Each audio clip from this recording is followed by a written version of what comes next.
Assalamualaikum. In first year zoology today we are going to start our lecture number 3 of chapter number 1, that the biology, introduction to biology. ये आपका revision है, तो इसमें हम lecture number 3 आज start करेंगे and our today's topic is biological method. So what is biological method? The method which is use to solve biological problem. वो method जो यूज़ होता है बायोलॉजिकल प्रॉब्लम को सॉल्व करने के लिए, उसको कहते हैं बायोलॉजिकल मैथड. मीन्स कोई भी बायोलॉजी की फील्ड में कोई भी ऐसी प्रॉब्लम आती है, कुछ भी ऐसा मसला आता है, तो उसको सॉल्व करने के लिए साइंटिस्ट जो है कुछ मैथड जो है कुछ स्टेप अप्लाई करते हैं उसको, उस प्रॉब्लम को सॉल्व करने के लिए, तो उसको जिसको कहते हैं बायोलॉजिकल मैथड. ठीक है ना. तो so what is biological problem? ऐसी कौन सी प्रॉब्लम्स होती हैं जिसको हम कह रहे हैं बायोलॉजिकल प्रॉब्लम. बायोलॉजी की फील्ड में कौन कौन सी प्रॉब्लम होती है. ठीक है ना. सो ये क्वेश्चन आता है हमारे पास, what is biological problem? Problem associated with living organism. वो तमाम प्रॉब्लम जो कि लिविंग ऑर्गेनिज्म के साथ जो है ना एसोसिएट करती है. जितनी भी लिविंग ऑर्गेनिज्म है, चाहे वो प्लांट्स है, चाहे वो जो है एनिमल्स है, इसके अलावा जो और माइक्रोब्स, जितनी भी जो लिविंग ऑर्गेनिजम्स हैं, ठीक है ना, उनसे जितनी भी प्रॉब्लम एसोसिएट करती हैं, उससे रिलेट करती हैं, ठीक है ना, उसको हम कहते हैं बायोलॉजिकल प्रॉब्लम. तो उनको सॉल्व करने के लिए जो मेथड यूज होते हैं that is called biological method.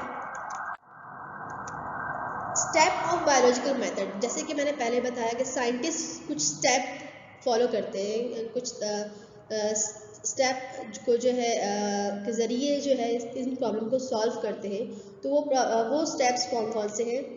तो number 1 is observation, number 2 is data collection. Observation और डेटा कलेक्शन जो है तकरीबन एक ही चीज़ है.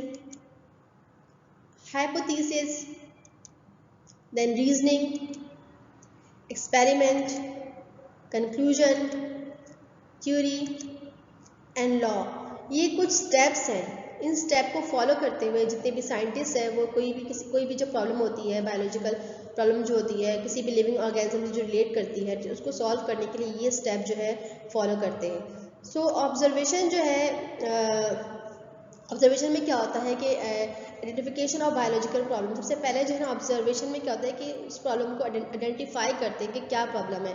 देन रीजनिंग जो है हमारे पास दो तरह की होती है, एक होती है इंडक्टिव और एक होती है डिडक्टिव. ठीक है ना. रीजनिंग में मोस्टली जो क्वेश्चन हमारे माइंड में आते हैं उन क्वेश्चंस के को सॉल्व करते हैं. ठीक है ना. तो ये वो स्टेप्स हैं जिनको फॉलो करते हुए कोई भी साइंटिस्ट जो है बायोलॉजिकल प्रॉब्लम को सॉल्व करता है. ठीक है ना.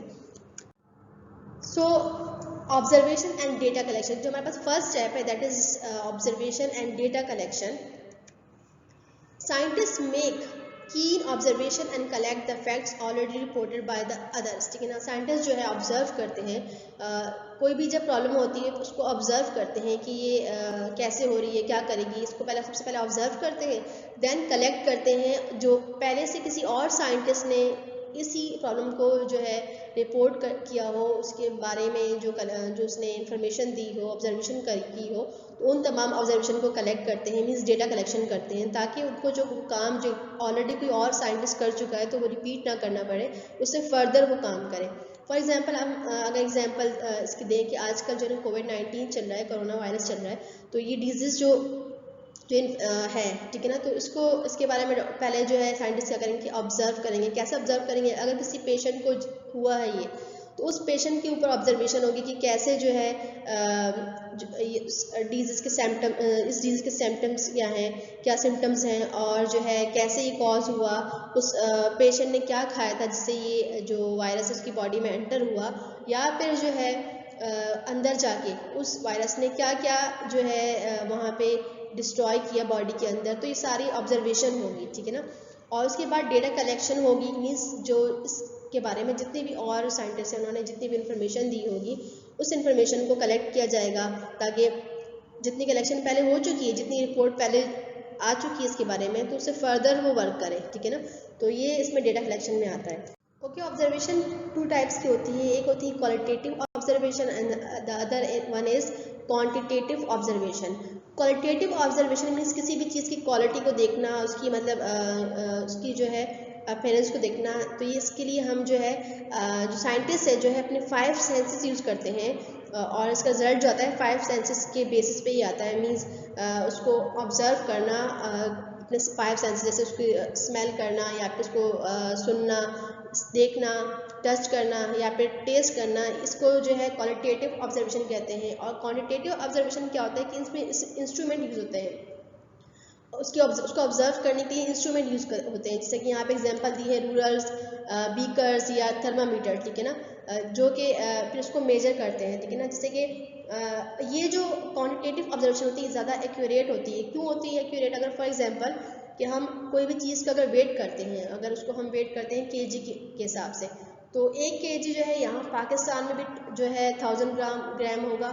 और अगर हम वही चीज़ जो है कि किसी और मुल्क की अगर हम उसको वेट करें तो वहाँ भी सेम ही आएगा, सेम जो है आएगा कि वहाँ भी 10 ग्राम ही उसका, मतलब 1 केजी में 10 ग्राम ही होता है, मीन्स सेम वेट चल रहा होता है, तो उसमें जो है वेरिएशन नहीं होती।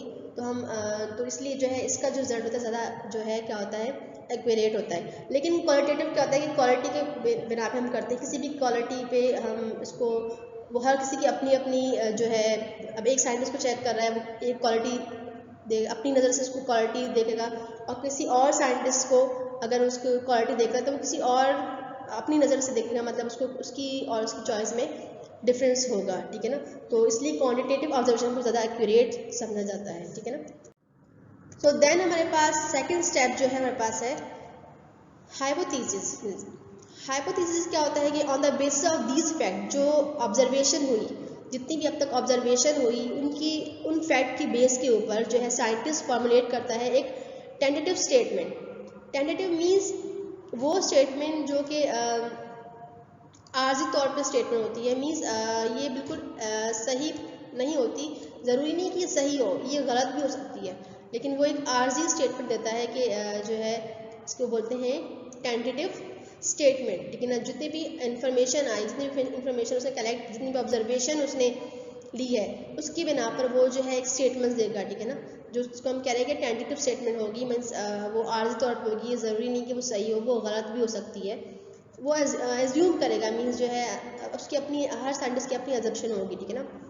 Hypothesis an assumption that is made on the basis of some evidence, कुछ एविडेंस जो मिले हैं उसको ऑब्जर्व करते हुए उसकी बिना पर वो उसको एज्यूम करेगा। This is the initial point of any, ये जो है किसी भी इन्वेस्टिगेशन का इनिशियल पॉइंट, सबसे मतलब स्टार्टिंग का पॉइंट है, जो कि क्या करेगा कि फिर उसके जहन में उसके बाद जो है कुछ क्वेश्चंस आएंगे कि अगर ये ऐसा है तो ये ऐसा भी होता है, ऐसा भी होता है, उसके कुछ क्वेश्चन उसके जहन में आएंगे हाइपोथेसिस के बाद, ठीक है ना।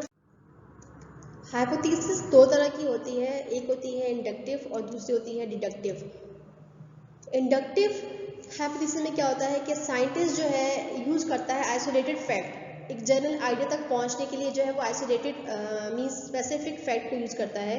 जैसे कि यहाँ पे इस प्रोसेस के ज़रिए जो एक्सप्लेन हुआ है उसके ज़रिए, ठीक है ना। इसके स्पेसिफिक टू जनरल होता है, और डिडक्टिव में क्या होता है कि फ्रॉम जनरल टू स्पेसिफिक होता है। फॉर एग्जाम्पल, इसकी एग्जाम्पल अगर हम दें तो ऐसे है, डिडक्टिव की एग्जांपल देखिए, अगर हम कहें कि इफ़, अच्छा यहाँ पे क्या होता है, if it often involve if and then का स्टेटमेंट जो है यहाँ पे यूज होता है। If all birds have wings then sparrow have also wing, अगर सारे तमाम बर्ड्स हैं, परिंदे, उनके विंग्स होते हैं तो स्पैरो की भी जो है विंग्स होंगे। तो यहाँ पे क्या यूज़ हो रहा है, यहाँ पे हो रहा है इफ़ और देन का स्टेटमेंट यूज हो रहा है। अगर ये हो रहा है कि इफ एंड देन का स्टेटमेंट यूज हो रहा है, और इसमें क्या होता है कि हम एक स्पेसिफिक से जनरल की तरफ जाते हैं कि स्पैरो हैव विंग्स। अगर स्पैरो के जो है विंग्स है, इसका मतलब है कि parrot, crow, it also have wings, मतलब फिर इसके बाद जो स्पैरो है, क्राउ है, या फिर जितने भी बर्ड्स हैं उन सबकी जो है विंग्स होंगे। क्योंकि एक स्पैरो जो है एक बर्ड है तो मतलब उसके विंग है, तो इसका मतलब है कि सारे जो परिंदे हैं उस सबके जो है विंग्स होंगे। तो ये हम क्या कर रहे हैं, इंडक्टिव में स्पेसिफिक से एक खास चीज़ से हम जनरल आइडिया की तरफ जा रहे हैं, और यहाँ पे क्या कर रहे हैं, हम एक मतलब जनरल से एक खास चीज़, मखसूस चीज़ की तरफ हम जा रहे हैं, ठीक है। तो ये जो है इन दोनों में फ़र्क होता है। इस तरह जो है हाइपोथेसिस ये होता है कि इसमें जो है कुछ स्टेटमेंट्स दी जाती है। अगर जैसे आपकी बुक में एग्जांपल दी है कि एक साइंटिस्ट थे, तो उन्होंने क्या किया कि रॉबर्ट हुक्स, ठीक है, उन्होंने क्या किया कि उन्होंने एक प्लांट को लिया और प्लांट को जब उन्होंने ऑब्जर्व किया तो उसमें पता चला कि एक स्मॉल यूनिट जो है से बना हुआ है प्लांट, जिसको उन्होंने नाम दिया सेल का, ठीक है। ऐसा उन्होंने और प्लांट्स को भी जब ऑब्जर्व किया तो उनको सेम ये चीज़ मिली, तो उन्होंने स्टेटमेंट्स दी कि जो प्लांट जो है वो किससे बना हुआ है, वो एक सिंगल से मतलब सेल से बना हुआ है, छोटे छोटे यूनिट से बना हुआ है, जिसको हम सेल का नाम दे रहे हैं। इस तरह पे एक और साइंटिस्ट थे, उन्होंने क्या किया, उन्होंने एनिमल पे सेम जो है ऑब्जर्वेशन की, उन्होंने एनिमल को ऑब्जर्व किया, उसकी बॉडी को ऑब्जर्व किया, और उसी साइंटिस्ट के मतलब जो उन्होंने डेटा कलेक्ट किया कि उन्होंने ये कहा है कि प्लांट में सेल होता है, तो उन्होंने प्लांट जब एनिमल पे रिसर्च की, एनिमल को ऑब्जर्व किया, तो उनको भी जो है स्मॉल कॉम्पोनेंट स्मॉल यूनिट मिला, जिसको उन्होंने कहा कि ये सेल ही है। तो उन्होंने भी जो है ये कहा कि उन्होंने सेकंड स्टेटमेंट दी कि animal body is also form of cells, जो एनिमल की बॉडी है वो भी सेल से फॉर्म हुई है। तो फिर वो दो स्टेटमेंट हो गई। फिर क्या हुआ, इसके बाद जो है हाइपोथेसिस ये होगी कि दोनों स्टेटमेंट्स को मिलाया गया कि क्योंकि प्लांट भी लिविंग थिंग है और एनिमल भी लिविंग थिंग है, प्लांट की बॉडी भी सेल से फॉर्म हुई है और एनिमल की बॉडी भी लिविंग थिंग से फॉर्म हुई है। तो मीन्स ये दो स्टेटमेंट को उन्होंने जो साइंटिस्ट थे उन्होंने फिर जो है हाइपोथेसिस दिया, मतलब इसके बारे में एज्यूम किया कि इसका मतलब है कि तमाम जो लिविंग थिंग है जो है उनकी बॉडी सेल से फॉर्म हुई है, ठीक है ना। तो ये जो है हाइपोथेसिस था, ठीक है ना। और इसमें जो अगर ये तो खैर सही है, लेकिन हाइपोथेसिस ज़रूरी नहीं कि सही है, गलत भी हो सकता था। मतलब हाइपोथेसिस जो कोई भी साइंटिस्ट एज्यूम करता है वो गलत भी हो सकती है, तो ये ज़रूरी नहीं कि ये सही ही हो।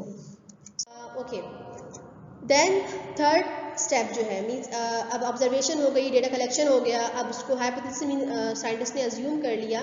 तो अब क्या है कि एक्सपेरिमेंट होगा, ठीक है ना। एक्सपेरिमेंट होगा। एक्सपेरिमेंट कैसे होगा कि जो फैक्ट्स दिए गए हैं उन फैक्ट्स के बार बार उसको टेस्ट किया जाएगा, जो फैक्ट्स दिए गए हैं, ठीक है ना।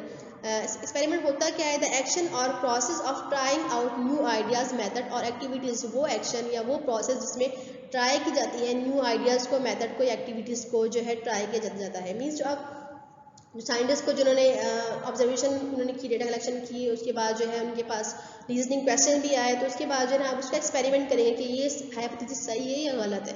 तो उसको बार बार क्या करेंगे, टेस्ट करेंगे अगेन एंड अगेन। जो फैक्ट मिला है, जो भी ऑब्जर्वेशन मिली है, उसको टेस्ट करेंगे थ्रू प्रैक्टिकल या फिर एक्सपेरिमेंट के जरिए। तो दैट इज कॉल्ड एक्सपेरिमेंट। जब एक्सपेरिमेंट हो जाएगा, उसका टेस्ट हो जाएगा, तो एक कंक्लूजन मिलेगा। आप जो है जितने भी फैक्ट्स मिले हैं तो उनका एक कंक्लूजन आएगा। After analysing the data the scientist draw a conclusion. जब डेटा को एनालाइज कर देंगे तो साइंटिस्ट क्या करेंगे कि कंक्लूजन देंगे। A valid conclusion must be based on the fact observe in the experiment. Valid conclusion कब किस पे बेस करेगा, वो जो फैक्ट जो ऑब्जर्व किए गए हैं एक्सपेरिमेंट में, जो एक्सपेरिमेंट किया गया है उसमें जितने भी फैक्ट्स जो है उनके बेस पे जो है एक वैलिड कंक्लूजन दिया जाएगा, ठीक है ना। If data from repeated experiment support the hypothesis, मतलब अब जो एक्सपेरिमेंट हमने किया उसमें जो डेटा है वो जो बार बार एक्सपेरिमेंट होता गया, बार बार जो है एक ही रिजल्ट आ रहा है और वो हाइपोथेसिस को सपोर्ट कर रहा है, इसका मतलब क्या है कि वो हाइपोथेसिस क्या था, वो ट्रू था। जो साइंटिस्ट पब्लिश करेगा हाइपोथेसिस को और एक्सपेरिमेंट डेटा को for the scientist to review and discuss. फिर वो जो हाइपोथेसिस है उसको पब्लिश किया जाएगा, उसको फिर दूसरे साइंटिस्ट रिव्यू लेंगे और डिस्कस करेंगे। अब जो अगर ये हाइपोथेसिस ट्रू हुआ, अगर रॉन्ग हुआ तो फिर वो रिजेक्ट हो जाएगा। ओके, देन क्या होगा कि जब अब क्या होगा कि if the conclusion come true the hypothesis is taken as true. अगर कंक्लूजन जो एक्सपेरिमेंट हुआ है उसका कंक्लूजन ट्रू है, मतलब सही है, तो इसका मतलब है जो हाइपोथेसिस दिया गया था तो वो क्या था, वो also it will also true, मतलब ये भी ट्रू जो है होगा। तो अब क्या होगा कि अगर फिर तो उसको एक्सेप्ट किया जाएगा। अगर कंक्लूजन ट्रू हुआ तो हाइपोथेसिस को एक्सेप्ट किया जाएगा, लेकिन अगर वो कंक्लूजन उसका ट्रू नहीं निकला, सही नहीं निकला, तो क्या होगा कि जो हाइपोथेसिस है उसको एक्सेप्ट नहीं किया जाएगा। जब इसको कंक्लूजन जो है ट्रू हुआ, मीन्स हाइपोथेसिस ट्रू है, तो उसको जो है फिर क्या नाम दिया जाएगा, थ्योरी की, ये उसकी थ्योरी बन जाएगी। On the basis of true hypothesis a theory is put forward. जैसे कि हाइपोथेसिस अगर ट्रू है तो अगर फॉल्स है तो फिर उसको वहीं पर रिजेक्ट खत्म कर दिया जाएगा। अगर ट्रू है तो क्या होगा कि उसके जो है एक थ्योरी जो है फॉरवर्ड कर दी जाएगी। थ्योरी सेल थ्योरी है, जैसे कि अब जो मैंने कहा कि साइंटिस्ट ने पहले प्लांट के ऊपर ऑब्जर्व किया, रिसर्च किया, फिर जो है एनिमल के ऊपर, फिर दोनों को स्टेटमेंट रखते हुए मतलब ये कहा गया कि तमाम जो एनिमल्स हैं उनकी बॉडी सिंगल सेल से, मतलब सेल से फॉर्म हुई है, तो ये थ्योरी बन गई जिसको हम सेल थ्योरी का नाम आपने सुना होगा, सेल थ्योरी। तो सेल थ्योरी का जिसे नाम मिला है, तो ऐसे और भी थ्योरीज हैं। अब क्या होगा कि साइंटिस्ट जो है लॉ क्या है, साइंटिफिक लॉ और law of science are statement based on repeated experiment or observation that describe the or predict a range of natural processes। Scientific law जो है फिर जैसे थ्योरी जब फॉरवर्ड कर दी जाएगी, फिर बहुत बार साइंटिस्ट जो है उसको डिस्कस करेंगे, उसका रिव्यू लेंगे, और साइंटिस्ट जो है बार बार चेक करेंगे, रिपीट करते रहेंगे कि ये थ्योरी गलत ना हो जाए। अगर गलत होगी तो मीन्स वो फिर जो है रिजेक्ट हो जाएगी, अगर गलत नहीं होती तो सही हो जाती है थ्योरी, तो वो एक लॉ बन जाएगा। तो जो लॉ बनेगा वो लॉ जो है क्या होगा कि वो अब लॉ कभी भी चेंज नहीं हो सकता, वो हमेशा लॉ ही रहेगा, मतलब उसको कोई भी चेंज नहीं कर सकता, वो एक्सेप्टेबल ही होगा, उसको कोई डिफ्यूज़ नहीं कर सकता। वो कहीं भी हम जाएं तो वो लॉ जो है सेम लॉ ही यूज़ होगा, मतलब अब उसको जो है डिफ्यूजिबल नहीं किया जा सकता, ठीक है ना। तो जैसे कि आपने डिफरेंट लॉ के बारे में, मेंडल लॉ ऑफ इनहेरिटेंस वगैरह के बारे में आपने 9th क्लास में डिस्कस किया होगा। तो अब वो लॉ जो है कब से चलते हुए आ रहे हैं, तो अब भी वही चल रहे हैं, ठीक है ना। या न्यूटन्स लॉ है, तो वो अब जो है वो चेंज कभी नहीं हो सकते। अगर थ्योरी सही नहीं आती है, राइट नहीं, ट्रू नहीं होती, तो वो रिजेक्ट हो जाती है। इस तरह की कुछ थ्योरीज भी हैं ऐसे जो रिजेक्ट हो चुकी है, मतलब उससे लॉ नहीं फॉर्म हुआ। तो लेकिन अगर ट्रू थ्योरी जो है मतलब कोई भी थ्योरी जो है ट्रू साबित हो, तो उसकी बेस के ऊपर क्या होता है कि लॉ बन जाता है, ठीक है ना। तो इसकी एग्जांपल हम ऐसे लेते हैं स्टेप की कि एक कोई पर्सन है, उसने जो है एक तीन प्लांट लिए और 3 डिफरेंट तरह के फर्टिलाइज़र लिए, ठीक है ना। अब वो क्या करेगा, वो चाह रहा है कि वो डिफरेंट जो प्लांट है उसमें जो है डिफरेंट फर्टिलाइज़र उसको में डालेगा कि फिर उसके दिमाग में क्वेश्चन आएगा कि which types of fertiliser work the best, इनमें से तीनों में से कौन सा फर्टिलाइज़र जो है बेस्ट वर्क करेगा, सबसे अच्छा वर्क कौन सा करेगा। तो फिर क्या होगा कि उसने अज्यूम किया, मीन्स उसने सोचा कि मे बी जो